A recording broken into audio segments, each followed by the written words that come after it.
Texte 2, troisième partie, Nala Marnavan, un bon élève, un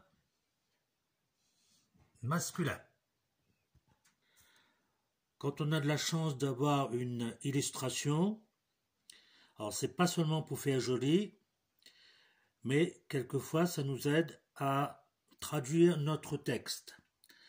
Vous avez la possibilité de faire un arrêt sur image pour recopier.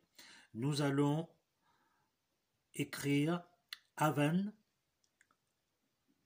Mudu Gil Oru Pai Iru Kiradu.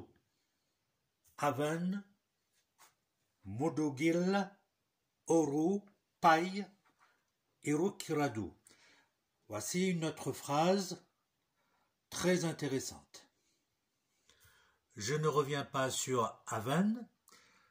Concentrons-nous sur ce mot Mudu Gil.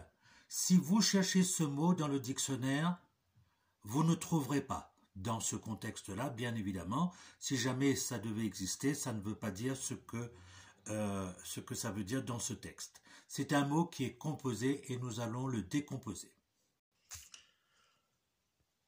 Mudugil est composé du mot mudugu qui veut dire le dos. Il, qui est un suffixe de cas que nous avons déjà vu dans Carley il,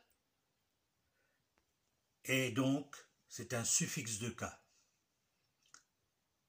Alors là, normalement on dit dans, mais c'est peut-être dans, c'est sûr. Donc plus le suffixe de cas, il. Vous vous souvenez que j'avais dit que la voyelle i vient toujours dans la consonne. Ici, c'est pareil. I vient dans la consonne ku et du coup, i chasse le son ou de la façon suivante. Vous observez la flèche, le i vient dans la consonne, le ou laisse la place à la voyelle i pour nous donner Mudu Gil, le do. Avan Mudu Gil Oru Pai Iru Kiradu. Nous allons nous intéresser à Iru Kiradu. Iru égale le verbe être, avoir, et ici nous avons la racine. Être, avoir, donc c'est à la racine, c'est-à-dire que c'est ça que nous allons chercher dans le dictionnaire, et c'est aussi l'impératif singulier. Iru Kiradu. Il y a Iruk qui nous indique le temps présent. Radu, ça nous donne le sujet troisième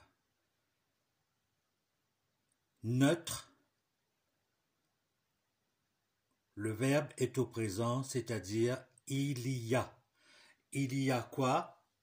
Il y a un sac sur le dos.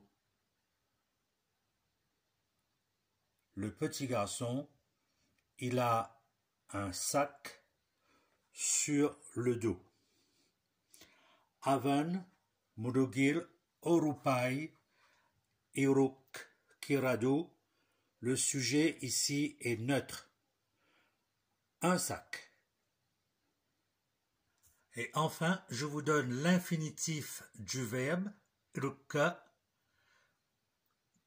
Souvenez-vous de mes cours précédents où j'ai toujours insisté pour donner l'infinitif des verbes. Cet infinitif va nous servir plus tard dans notre conjugaison, dans notre grammaire. N'hésitez pas à me poser des questions. C'était la troisième partie. Vanakkam Nandri.